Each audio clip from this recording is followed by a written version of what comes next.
అంతేనా ప్రతి ఒక్క కూరగాయలు కలరు ఇలా నిత్యం నిరంతరం ప్రతి ఒక్కరూ కూడా ముఖ్యంగా మా ఇంటికి పాటు కూడా ఇలా రోజు ప్లాస్టిక్ వాడతారా? ప్లాస్టిక్ లేకపోతే వాళ్ళ జీవితమే లేదు.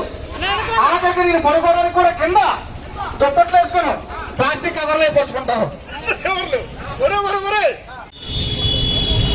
మరి ప్రతి ఒక్కరు కూడా తెలిసి తెలియక ఈనాడు అత్యధికంగా ప్లాస్టిక్ వాడకం వల్ల పర్యావరణం పాలైపోవడమే కాకుండా ఎన్నో రకాల క్యాన్సర్లకు కారణమవుతుంది.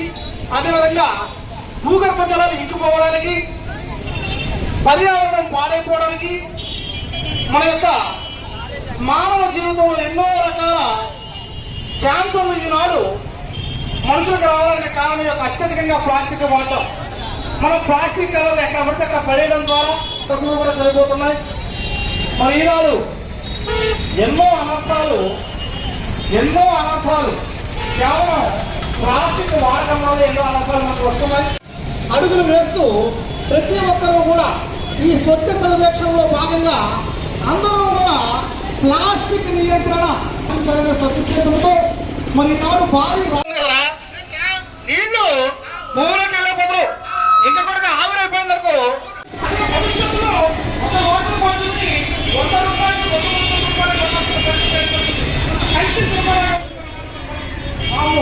కాబట్టి ప్రతి ఒక్కరూ కూడా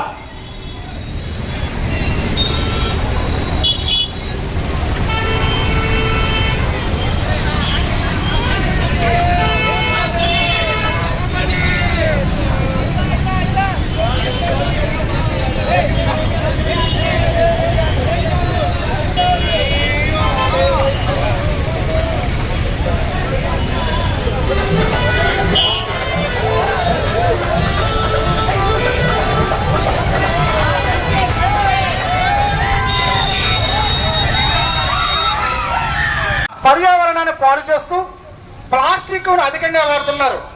ఇందాక చెప్పినట్టు ఈరోజు మార్కెట్కి వెళితే ఆ పూలు కూడా ఒక ప్లాస్టిక్ కవర్ లో వేసిస్తాడు.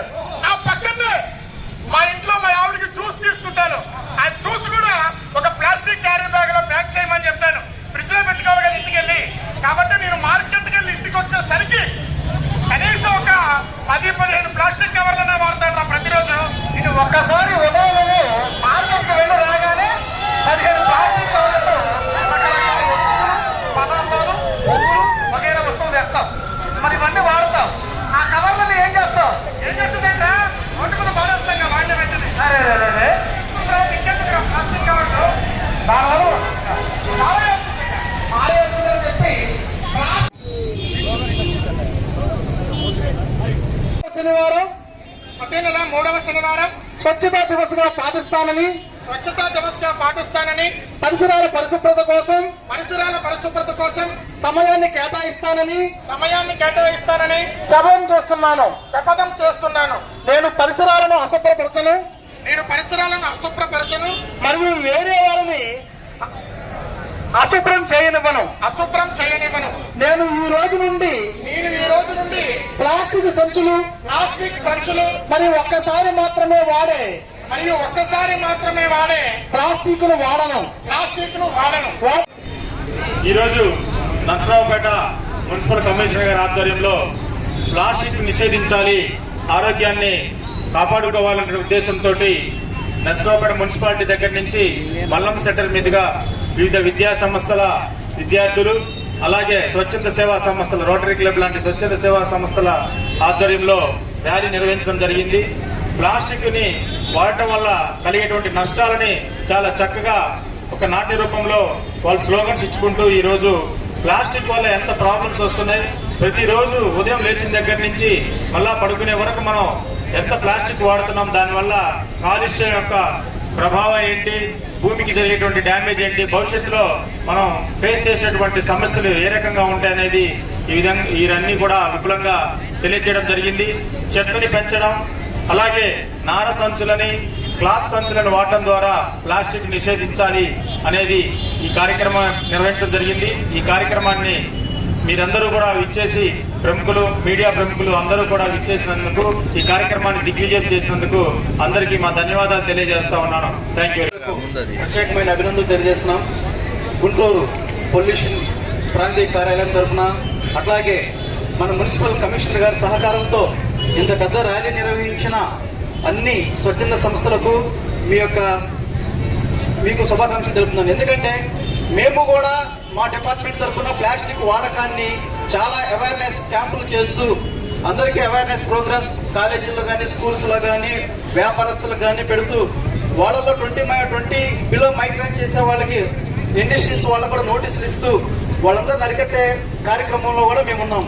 ఈరోజు ఇంత పెద్ద ర్యాలీ నిర్వహించిన మన మున్సిపల్ కమిషనర్ గారి సహకారంతో మీ అందరికీ శుభాకాంక్షలు తెలుపుతున్నాను. Thank you.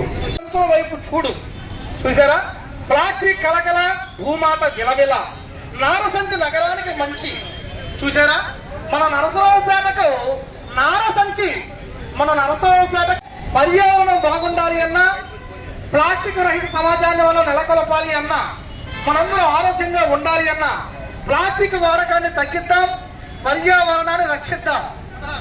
ప్లాస్టిక్ వాడకాన్ని తగ్గిద్దాం, పర్యావరణాన్ని రక్షిద్దాం. ప్లాస్టిక్ ను త్యజించు, పర్యావరణాన్ని రక్షించు. ప్లాస్టిక్ ను త్యజించు, పర్యావరణాన్ని. కాలేజెస్ నుంచి స్టూడెంట్స్ ను పంపించడం ఆ యాజమాన్యానికి, అలాగే ఈ కార్యక్రమానికి ఇచ్చేసిన మరి స్వచ్ఛందగా పాల్గొన్న అందరికీ, అలాగే రోటరీ లైన్స్ ఇతర వాళ్ళకి, అలాగే మెప్మా నుంచి వచ్చిన మహిళా మనులకి, మరి స్టూడెంట్స్కి అందరికీ ముందుగా నా హృదయపూర్వక నమస్కారాంజలి. అలాగే మరి రాష్ట్ర ప్రభుత్వం ఏదైతే ఆదేశించిందో దాని మేరకు మన కలెక్టర్ గారు ఆదేశాల మేరకు మరి ఈ ర్యాలీ కూడా ఏర్పాటు చేశాం. రాబోయే రోజుల్లో ఎట్టి పరిస్థితుల్లో నర్సరావుపేట టౌన్లో ప్లాస్టిక్ పూర్తిగా వినియోగించే దిశగా మనం చర్యలు తీసుకుంటాం. ఎందుకంటే ఈ కార్యక్రమం ముందుగానే మేము డిజైన్ చేశాము. ఆల్రెడీ చాలా షాపుల్లో మనం పెనాల్టీస్ కూడా ఇంపోజ్ చేశాం. మరి ఎప్పుడైతే 2022 సంవత్సరంలోనే ప్లాస్టిక్ బ్యాన్ అనే జీవో కూడా ఇవ్వడం జరిగింది, ఆ రోజు నుంచి కూడా ప్రజల్లో కూడా అవేర్నెస్ చేశాము. అలాగే వ్యాపారస్తులు పూర్తిగా సహకరించినప్పుడు పూర్తిగా 100% మనం ఈ సక్సెస్ అవుతాం. కాబట్టి వ్యాపారస్తులు పూర్తిగా సహకరించాల్సిన అవసరం ఉంది. ఏదైతే ఈ రోజు నుంచి మరి దయచేసి వ్యాపారస్తులందరూ కోఆపరేట్ చేయాలి. ఇన్ కేసు కోఆపరేట్ చేయకపోతే పెనాల్టీస్ రూపంలో మీకు పెనాల్టీస్ కూడా విధించడం జరుగుతుంది. ఎందుకంటే ఆ పెనాల్టీలు దాదాపుగా 25,000 నుంచి 5 లక్షల రూపాయల వరకు కూడా పెనాల్టీస్ విధించవచ్చు. కాబట్టి ఎవరి మీద మాకు వ్యక్తిగత ద్వేషాలు ఏముండవు. కానీ ప్రభుత్వం చెప్పినప్పుడు మనం రాబోయే రోజుల్లో మనం మానవాళిని మనం మనుగడ సాగించాలంటే తప్పకుండా పర్యావరణాన్ని కాపాడాల్సిన బాధ్యత మన అందరికీ ఉంది. కాబట్టి మరి మనందరం కూడా ఈ కార్యక్రమాన్ని రోజు రోజుకు దిగ్విజయం చేస్తూ మనం పర్యావరణాన్ని కాపాడుకోవాల్సిన అవసరం ఉంది.